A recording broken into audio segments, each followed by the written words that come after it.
Praise lord అందరికీ. ఇలా దేవుడు మరొకసారి మనందరినీ జ్ఞాపకం చేసుకొని మనతో ఈ లెసన్ ద్వారా మాట్లాడబోతున్నందుకు దేవునికి ఎంతో కృతజ్ఞతాస్తుతులు చెల్లిస్తున్నాను. ఈ లెసన్ అంతటా దేవుడు మనకి తోడుగా ఉంటాడని నేను నమ్ముచున్నాను.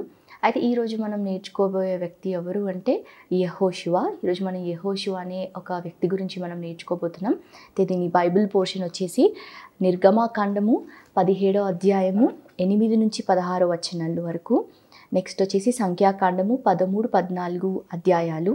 నెక్స్ట్ యెహోషువ గ్రంథము 3, 6, 7 ఇంకా 10 అధ్యాయాలు. Exodus chapter 17, 8 to 16 verses. Numbers 13, 14. Next Joshua 3, 6, 7 and 10 chapters అనమాట బైబిల్ పోర్షన్. నెక్స్ట్ నేను మెమరీ వర్స్ చెబుతాను. కీర్తన గ్రంథము 37వ అధ్యాయము 3వ వచనం. యెహోవాయందు నమ్మిక ఉంచి మేలు చేయుము, దేశమందు నివసించి సత్యమును అనుసరింపు. ఇంగ్లీష్లో చదువుతాను ఒకసారి. Trust in the Lord and do good, dwell in the land and feed on his faithfulness. Psalm 37:3. Okay, మనము ఒకసారి లాస్ట్ లెసన్లో ఏం నేర్చుకున్నామో ఒకసారి మనం మళ్ళీ ఒకసారి రివైండ్ చేసుకుందామా. ఎవరి గురించి నేర్చుకున్నాం అందరికి గుర్తుంది కదా. మనం అహరోను అనే ఒక వ్యక్తి గురించి, మోషే యొక్క అన్నయ్య అహరోను గురించి మనము కొన్ని విషయాలు నేర్చుకున్నాం కదా. ఎలా బానిసత్వంలో కష్టపడుతున్న ఇశ్రాయేలీయులను దేవుడు వారి మొరను విని మోషే అని ఒక నాయకుడిని వారి కోసం పంపించాడు కదా.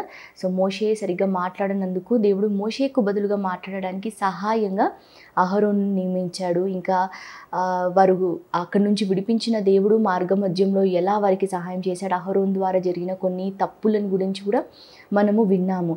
ఇంకా అతి ముఖ్యమైన విషయము, దేవుడు ఒక ప్రత్యక్షపు గుడారంని కట్టించమని చెప్పినప్పుడు అది ఎలా వాళ్ళు కట్టారో, అందులో ఏమేమి ఉన్నాయో కూడా మనము తెలుసుకుందాము.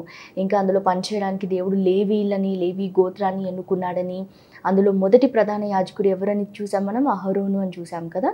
సో అలానే అక్కడ ఇప్పుడు మనకి కూడా మన యాజకుడు యేసుక్రీస్తు. ఎందుకంటే ఆయన తన రక్తాన్ని తీసుకొని తను మన కొరకు తన శరీరాన్నే మన కొరకు ఒక బలిగా అర్పించాడని చెప్పేసి కూడా మనం విన్నాం. ఇప్పుడు మనము ఏ బలిని అర్పించాల్సిన అవసరం లేదు, కానీ మన కొరకు బలి అయినా మన కొరకు రక్తం కార్చిన యేసయ్య అందు విశ్వాసం ఉంచిన వాడి ప్రతి పాపంను ఆయన తుడిచి వేస్తాడని చెప్పేసి మనము చాలా మంచి మంచి విషయాలు మనం లాస్ట్ లెసన్లో నేర్చుకున్నాం కదా.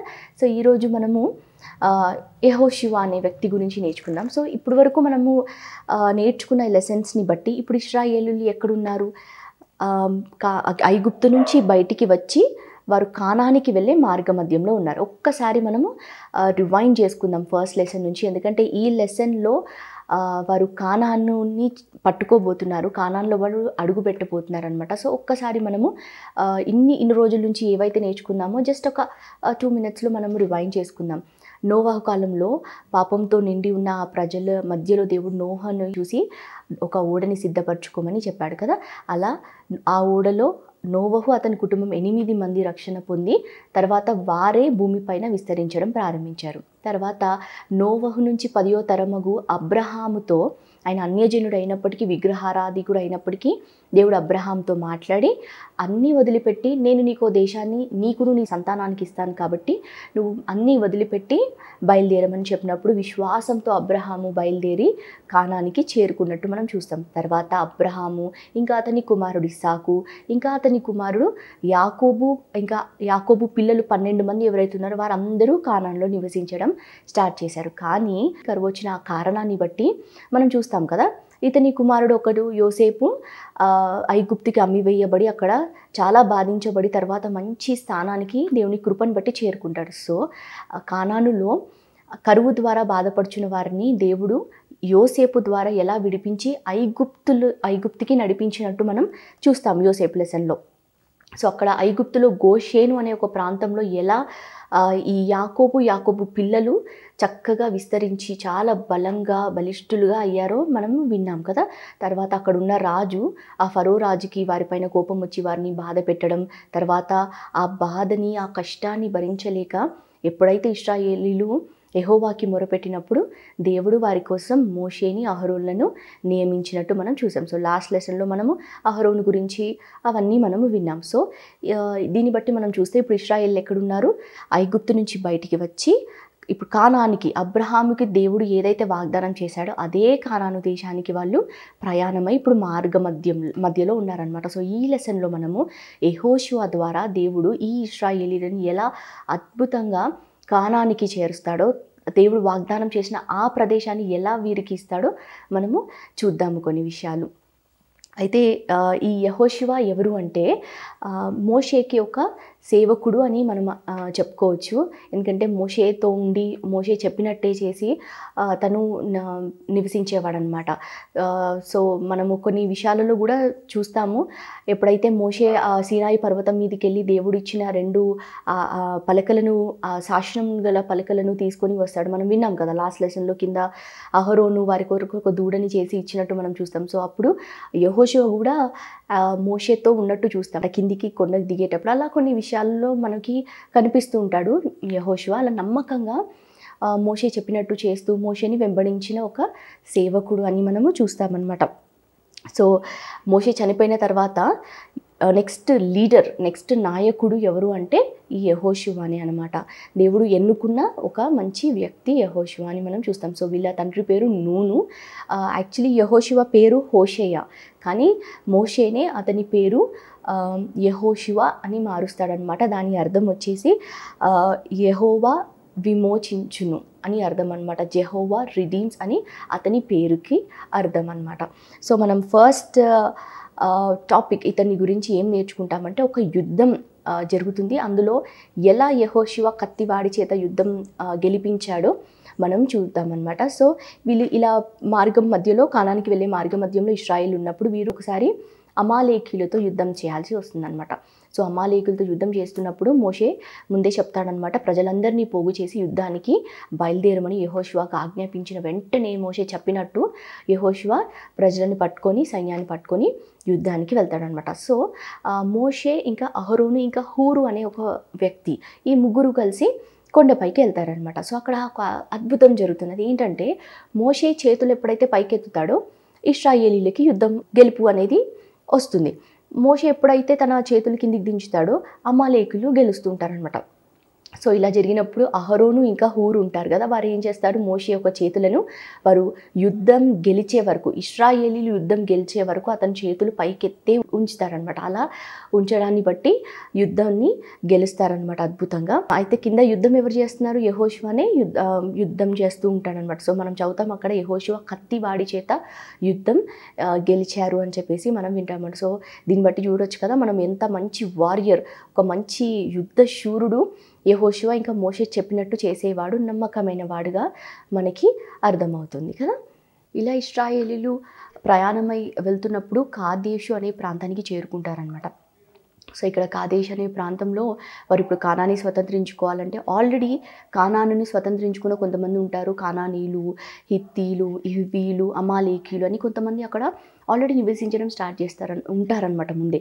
సో ఇప్పుడు ఇశ్రాయేల్ ఏం చేయాలి, వారందరితో యుద్ధం చేసి వారిని అక్కడి నుంచి తరిమేసి వాళ్ళు స్వతంత్రించుకోవాలి కదా. సో ఎలా వీరు అలా స్వతంత్రించుకుంటారో అని మనం కొన్ని విషయాలు తెలుసుకుందాం. ఇలా మనం చూస్తే 31 రాజులను ఇశ్రాయేలీలు ఓడించి కనానుని స్వతంత్రించుకున్నట్టు మనం చూస్తామన్నమాట. సో ఏదైనా దేశాన్ని కానీ పట్టణాన్ని కానీ యుద్ధానికి అది గెలవాలి అంటే, దానికి పైగా విరోధంగా యుద్ధంకి వెళ్ళాలంటే ఊరికే వెళ్ళలేరు. ఎందుకంటే దాంట్లో శత్రువులు ఎలా ఉన్నారో, ఆ ప్రాంతం ఎలాంటిదో ముందు తెలుసుకోవాల్సి ఉంటుందన్నమాట. సో దాని కొరకు వేగు చూడడానికి కొంతమందిని ఎప్పుడైనా పంపిస్తారనమాట. అంటే స్పైయింగ్ అంటారు. అది రహస్యంగా జరిగే పని. అది ఏంటంటే, ఇప్పుడు ఫర్ సపోజ్ ఇప్పుడు వీళ్ళు కానానికి వెళ్తున్నారు కదా, కానానికి వెళ్ళడానికి అక్కడ ఏదైనా ఒక పట్టణాన్ని ఫస్ట్ పట్టుకోవాలంటే కొంతమందిని సీక్రెట్గా పంపిస్తారు, రహస్యంగా, ఎవరు చూడకుండా. వాళ్ళు వెళ్ళి ఏం చేస్తారంటే, ఆ ప్రాంతం ఎంత పెద్దది, అది దాని బౌండరీస్, దాని సరిహద్దులు ఎంతవరకు ఉంటాయి, అక్కడున్న ప్రజలు ఎలాంటి వారు, వారు బలవంతులా లేకపోతే బలహీనులా, అలా కొన్ని వాళ్ళ పట్టణములు ఎలాంటివి అని చెప్పేసి, అక్కడ ఎలాంటి పండ్లు పండుతాయి, అలా కొన్ని విషయాలు వాళ్ళు అక్కడ నుంచి గమనించి దాన్ని బట్టి వీళ్ళు యుద్ధానికి వెళ్తారనమాట. ఎందుకంటే శత్రువు గురించి తెలుసుకున్న తర్వాత యుద్ధానికి వెళ్తే కొంచెం ఈజీగా ఉంటుంది కదా.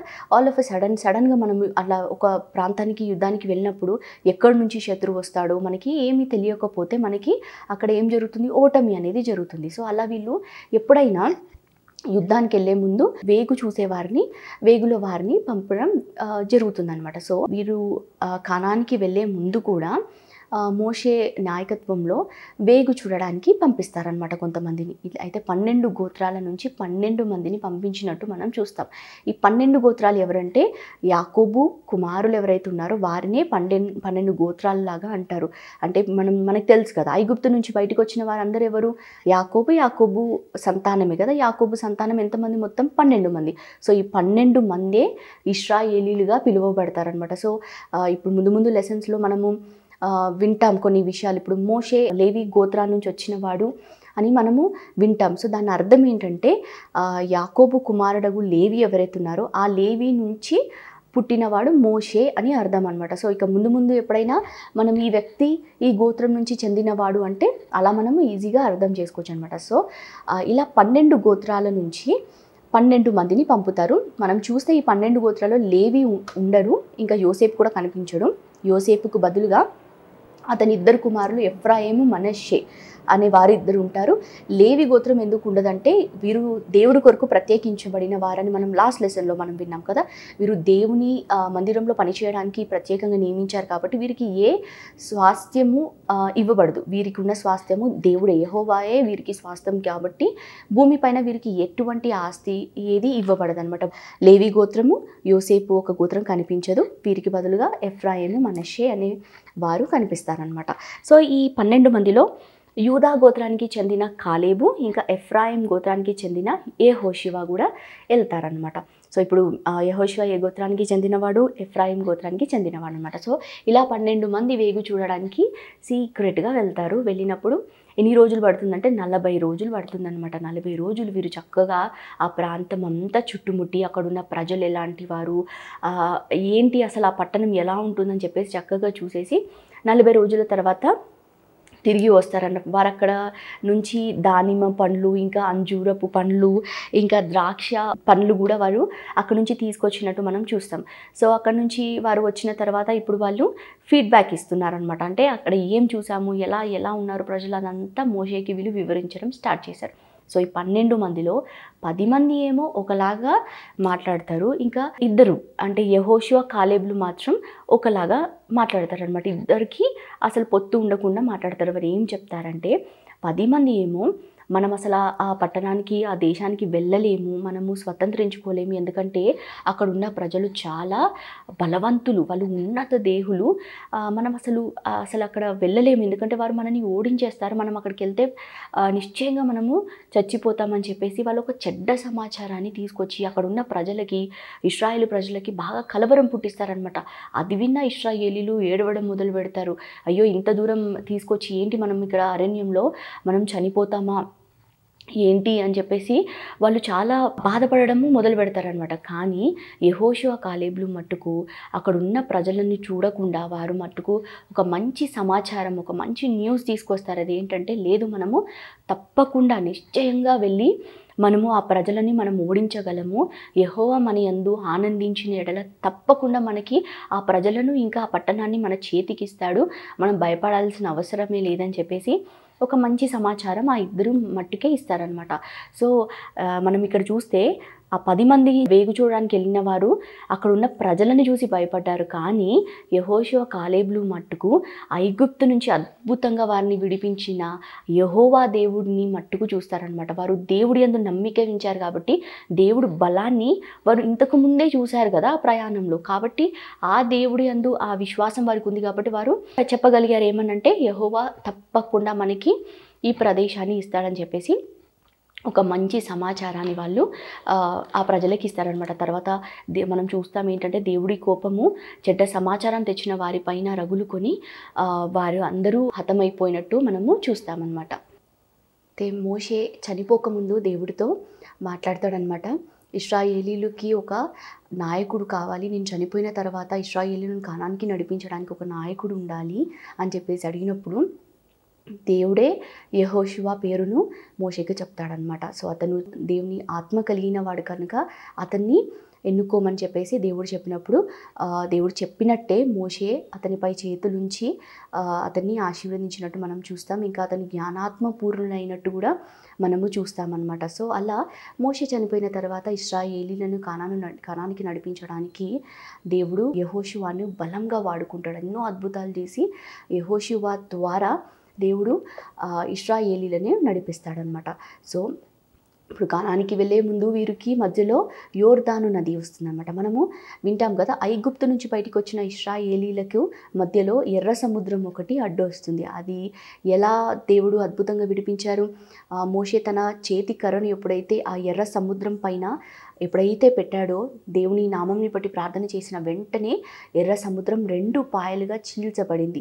అంటే ఇటొక గోడ మధ్యలో నడిచినట్టు అద్భుతంగా ఆరిన నేలపైన వారు ఎలా నడిచారో అలాగే యోర్దాను నది విషయంలో కూడా దేవుడు ఒక అద్భుతం చేస్తాడు. అదేంటంటే అతి పరిశుద్ధ స్థలంలో మనం లాస్ట్ లెసన్లో విన్నాం కదా, ఒక మందసము ఉంటుంది. ఆ మందసం పైన దేవుడి సన్నిధి దిగి దేవుడు మేఘము ఆ మందసం పైన ఉండి అక్కడి నుంచే దేవుడు అహరోన్తో కానీ మోషేతో కానీ ఇంకా ఇశ్రాయేల్ ప్రజలతో కానీ మాట్లాడినట్టు మనం విన్నాం. ఆ మందసాన్ని మోసే యాజకులు ఎప్పుడైతే ఆ యోర్దాను నదిలో ఆ కాలు పెడతారో, వారి పాదం ఎప్పుడైతే ఆ నదిని అంటుకుంటుందో ఆ మందసాన్ని బట్టి ఆ యోర్దాను నది ఏం జరుగుతుందంట, పూర్తిగా ఎండిపోయినట్టే అయిపోయిందంట. అది పెద్ద నది అయినా కానీ ఆ మందసం మోసే యాజకులు ఎప్పుడైతే అడుగు పెడతారో అది పూర్తిగా ఎండిపోతుందన్నమాట. సో ఆ ఎండిపోయిన ఆ నేలపైన చక్కగా ఇశ్రాయేలు ప్రజలు ఆ యాజకులు కూడా దాన్ని దాటినట్టు మనం చూస్తామన్నమాట. ఎంత అద్భుతమైన విషయం కదా. సో ఈ యోర్దాను నది దాటిన తర్వాత ఇశ్రాయేలీలు పట్టుకోవాల్సిన మొదటి పట్టణం యెరికో. మనమందరం చాలాసార్లు వినే ఉంటాం యెరికో గురించి, యెరికో గోడల గురించి ముఖ్యంగా మనం పాటలు చాలా పాడతాం కదా. సో ఎలా దేవుడు యెరికోని వీరికి అప్పచెప్పాడో, ఏ యుద్ధం లేకుండా ఒక పట్టణాన్ని పట్టుకోవాలంటే శత్రువుతో అక్కడున్న ప్రజలతో యాక్చువల్లీ యుద్ధం చేస్తాం కదా. సో ఈ యుద్ధం జరగకుండా అద్భుతంగా దేవుడు ఒక గొప్ప ప్రాకారం గల పట్టణాన్ని వీరికి అప్పచెప్తాడనమాట. అది ఎలాగో మనము చూద్దాం. సో మనము యాక్చువల్లీ మనం చూస్తే ఇశ్రాయేలీలకు భయపడి యెరికో పట్టణం యొక్క ద్వారము మూసివేయబడి ఉంది అని మనం బైబిల్లో చదువుతాం అనమాట. అంటే వీరి గురించి ఆల్రెడీ అక్కడున్న ప్రజలందరికీ, అక్కడున్న దేశాలందరూ ఆల్రెడీ వినే ఉంటారు. ఎలా అద్భుతంగా ఐగుప్తు నుంచి నడిపించారు, అక్కడ తెగుళ్ళు ఎలా జరిగినాయి, ఎలా ఎర్ర సముద్రం దాటారు, అరణ్య మార్గంలో దేవుడు వారికి ఎలా ఆహారం ఇచ్చాడో, ఎలా నీళ్ళనిచ్చాడో, అలా అన్నీ వింటూ వచ్చారనమాట. వచ్చిన ఈ ప్రజలకి, ఈ రాజులకు ఇశ్రాయేల్ ప్రజలంటే ఇప్పుడు ఒక భయము కలుగుతుందన్నమాట. భయం ఉంది. ఎందుకంటే వీరి దేవుడు సామాన్యుడు కాదు, చాలా బలవంతుడు అని చెప్పేసి వాళ్ళు అనుకోవడం స్టార్ట్ చేశారంట. సో ఆ భయానికే యెరికో ప్రజలు ఏం చేశారంటే వారి కోటలను చక్కగా పెట్టేసుకొని వాళ్ళ ద్వారాలని గట్టిగా మూసి పెట్టుకున్నారంట. ఇశ్రాయేల్ ప్రజలు వచ్చి మా పైన ఎక్కడ యుద్ధం చేస్తారని చెప్పేసి. సో దేవుడు వీరికి ఒక ఆజ్ఞ ఇస్తాడు. ఏంటి అంటే ఏ యుద్ధం చేయకూడదు, కాకపోతే 7 సార్లు మీరు యెరికో ఆ పట్టణం చుట్టూ తిరగమని చెప్పేసి దేవుడు వారికి ఆజ్ఞ ఇస్తాడు. అది ఎలా తిరుగుతారో మనం చూద్దాం. ఎలా అంటే ఒక 3 గ్రూప్స్ లాగా 3 భాగాలను దేవుడు విభజిస్తాడనమాట.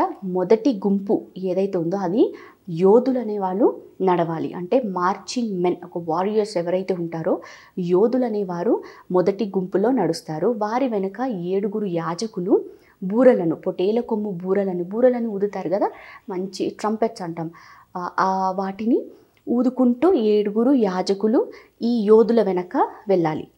వీరి వెనక ఎవరు వెళ్ళాలంటే దేవుని మందసాన్ని మోసే యాజకులు 4, ఇటు ఇద్దరు మోస్తారనమాట. ఇలా ఒక 3 గుంపులు వారు ఆ ప్రాకారం చుట్టూ 7 రోజులు తిరగమని దేవుడు వారికి ఆజ్ఞాపిస్తాడు. యెహోషువకి చెప్తే యెహోషువ ఈ మాట వారికి చెప్తాడు.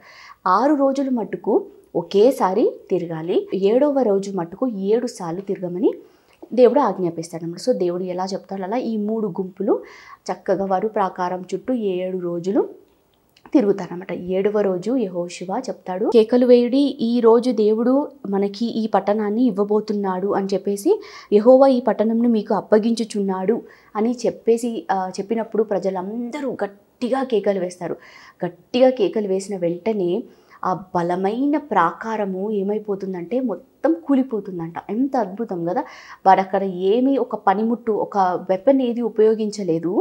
కానీ ఏమైపోయింది, ఆ బూరలు ఊది ఆ శబ్దానికి, ప్రజలు కేకలు వేయడాన్ని బట్టి, వారి మధ్యలో ఉన్న ఆ మందసాన్ని బట్టి, అంటే దేవుడే వారి మధ్యలో ఉన్నాడు కాబట్టి ఆ ప్రాకారము ఒక్కటి కూడా రాయి మీద రాయి నిలవలేకుండా మొత్తము కూలిపోయిందంట.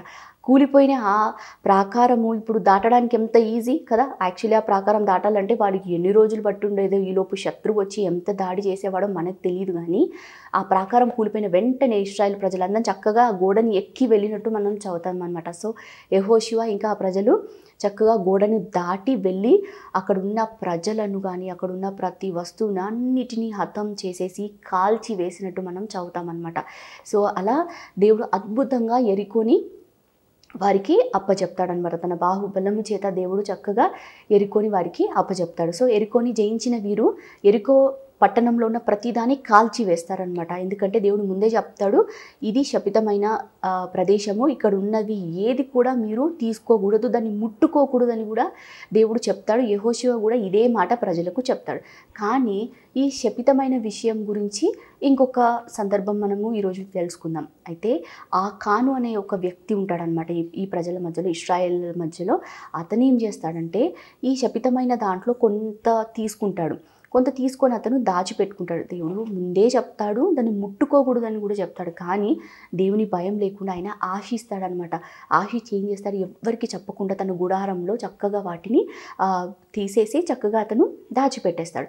అది ఎవరికి తెలియదు, యెహోషువకు తెలియదు, అక్కడ ఉన్న ప్రజలకు తెలియదు. వారు నార్మల్గానే ఇప్పుడు ఎరికో తర్వాత హాయి పట్టణాన్ని వారు స్వాధీనపరచుకోవడానికి వెళ్తారనమాట. సో మనం ఇందాక విన్నట్టు వేగు చూడడానికి వెళ్ళినట్టు సేమ్ ఇదే పట్టణానికి కూడా వేగు చూడడానికి వెళ్తారు. వేగు చూడడానికి వెళ్ళేసి వచ్చిన వారు ఏం చెప్తారంటే, ఇది ఎరికో అంత పెద్ద పట్టణం కాదు, చిన్న పట్టణమే. సో మనందరం వెళ్ళాల్సిన అవసరం లేదు, ఒక 3000 మంది వెళ్తే సరిపోతుందని చెప్పేసి వారు మాట్లాడుకొని 3000 మంది ఏం చేస్తారంటే హాయి పట్టణాన్ని స్వతంత్రించుకోవడానికి యుద్ధానికి వెళ్తారు. వెళ్ళినప్పుడు అక్కడ జరిగిన ఒక బాధాకరమైన సంఘటన ఏంటంటే, హాయి పట్టణం ముందు వారు నిలవలేకపోయి ఇశ్రాయేలీయులు పారిపోతారనమాట. అది చాలా దుఃఖకరమైన విషయం కదా. అంత పెద్ద ఎరికో పట్టణాన్ని వారు స్వతంత్రించుకుంటారు, కానీ చిన్న పట్టణం హాయిని వాళ్ళు స్వతంత్రించుకోలేకపోతారు. యెహోషువకి ఈ విషయం తెలిసి దీన్ని బట్టి ఆయన ఎంత బాధపడతాడంటే, దేవుని సన్నిధిలో కూర్చొని తినకుండా అతను చాలా బాధపడుతూ ఏడుస్తుంటాడనమాట.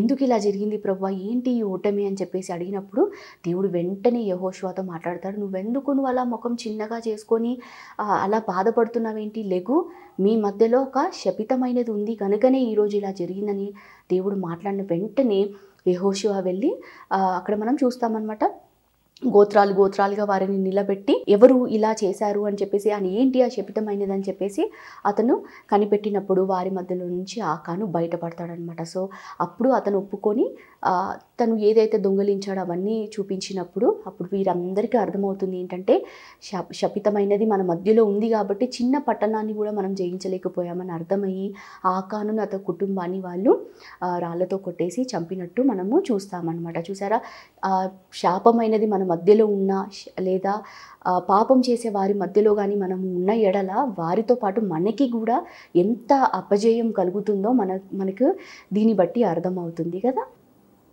అయితే యెహోషువ ద్వారా దేవుడు ఇంకొక అద్భుతమైన యుద్ధం జరిగిస్తాడు. అదేంటో చూద్దాము. ఇది కూడా ఒక యుద్ధంలో జరిగిన సంఘటననే.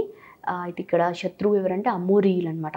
ఈ అమోరీయులతో యుద్ధం చేసేటప్పుడు దేవుడు అక్కడ చాలా అద్భుతంగా వారిని కలవరపరుస్తాడు. అయితే కలవరపరిచినప్పుడు యెహోషువ చాలా ఘోరంగా శత్రువులను హతమార్చినట్టు మనం చూస్తాం. తర్వాత దేవుడు వడగండ్లు కురిపిస్తాడు వారి పైన. అలా చాలామంది శత్రువులు చనిపోతారు.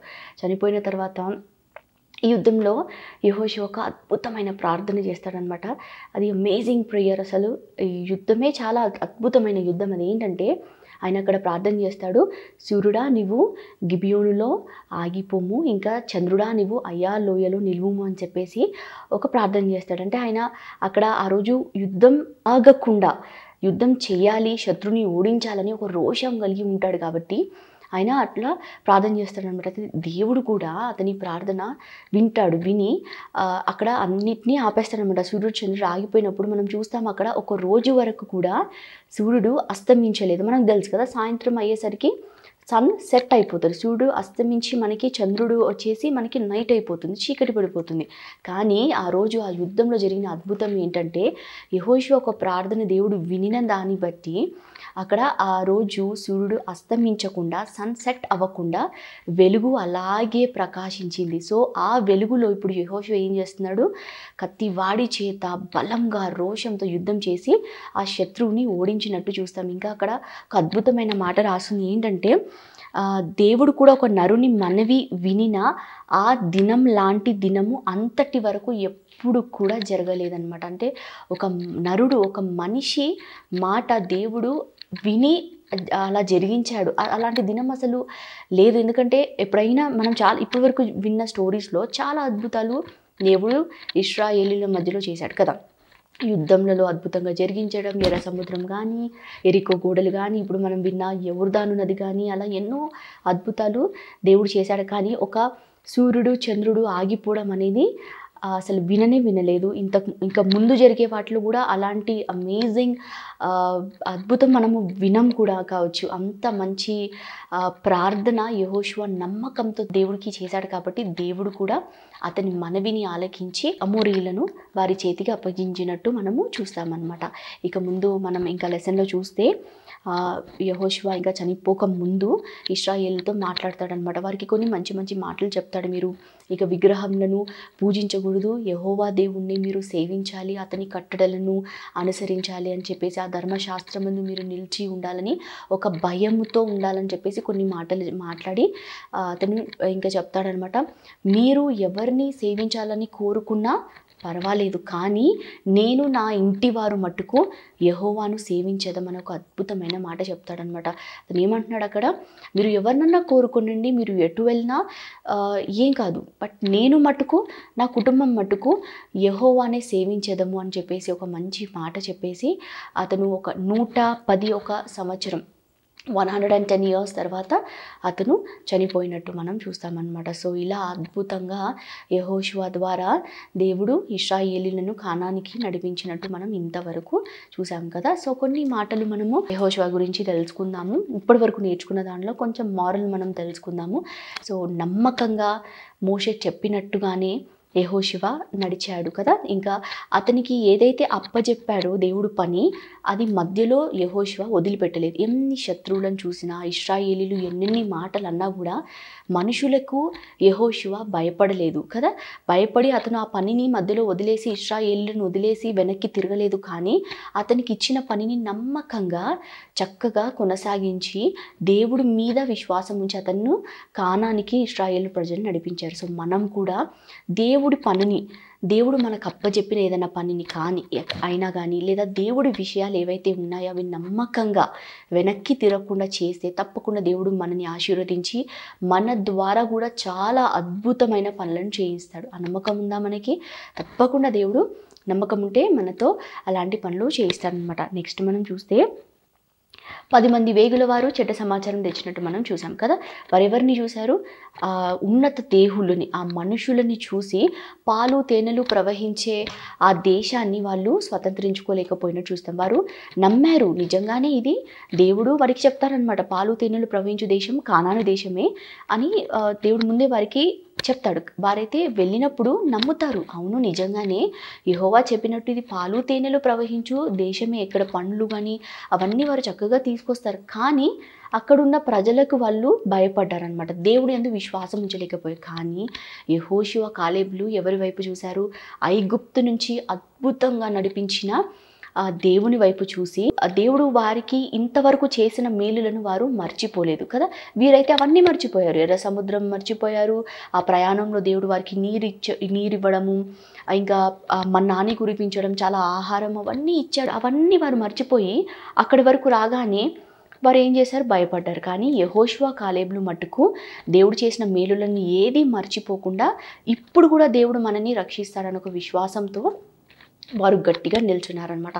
ఆ విశ్వాసమే వారిని కాపాడింది కదా. మనం లెసన్లో మనం చూస్తాం ఎంత చక్కగా అద్భుతంగా వారు ప్రతి ఒక్క ప్రదేశాన్ని పట్టుకున్నారని మనం చూస్తాం. సో మనం హెబ్రీ 11వ అధ్యాయం 30వ వచనంలో కూడా మనం ఒక మాట వింటాము. విశ్వాసంను బట్టి 7 దినములు ప్రదక్షిణము చేయబడిన తర్వాత ఎరికో గోడలు కూలెను అని చూస్తాం. ఇక్కడ మనం ఏం చూస్తున్నాం? మరలా విశ్వాసాన్ని చూస్తున్నాం.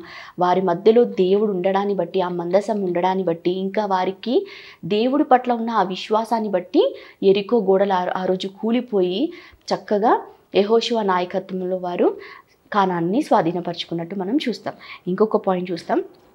మీరు నమ్ముచున్నారా? దేవుని మనం ప్రార్థన చేస్తే దేవుడు మన ప్రార్థన విని దేవుడు అద్భుతంగా మన పట్ల కార్యం చేస్తాడు, అద్భుతాలు చేస్తాడు అని మీరు నమ్ముచున్నారా?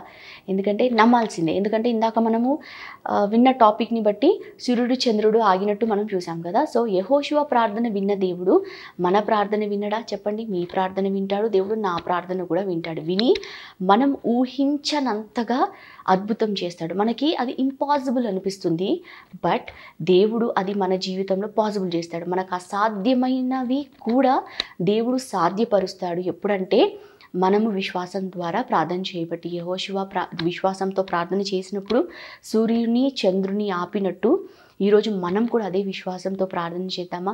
మీరు ఇప్పుడు కానీ ఇక ముందు మీరు వెళ్ళే మీ జీవితంలో కానీ ఎప్పుడైనా కానీ ఎక్కడ ఉన్నను దేవుడికి ప్రార్థన చేయడం మానొద్దు. అయితే మనం దేవుని యందు విశ్వాసం ఉంచి ప్రార్థన చేసిన యెడల అసాధ్యమైనవి కూడా సాధ్యం చేసి దేవుడు మనకి జయమిస్తాడని మనం నేర్చుకోవచ్చు అనమాట. ద లాస్ట్ పాయింట్ వచ్చేసి దేవుడికి దూరమైన వారితో మనము కలిసి వారి పనులలో మనము కలిసి ఏకీభవించిన యెడల తప్పకుండా మనకి ఓటమి జరుగుతుంది. మనం ఇది ఆకాను గురించి నేర్చుకున్నాం కదా ఇందాక. సో ఒక్కడే ఆ ప్రజలలో, ఇశ్రాయేల్ ప్రజలలో ఒక్కడే శపితమైనవి దాచిపెట్టుకున్నందుకు ఏమైపోయింది?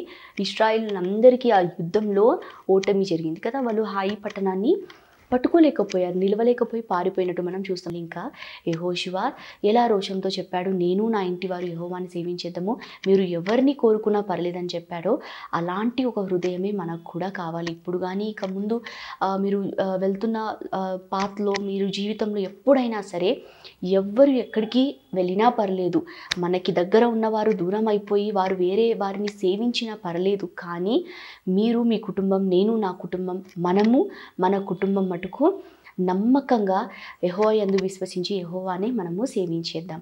అయితే ఈ లెసన్ ఇక్కడితో ఆగిపోయింది. మీరు అందరికీ అర్థమైందని నేను నమ్ముచున్నాను.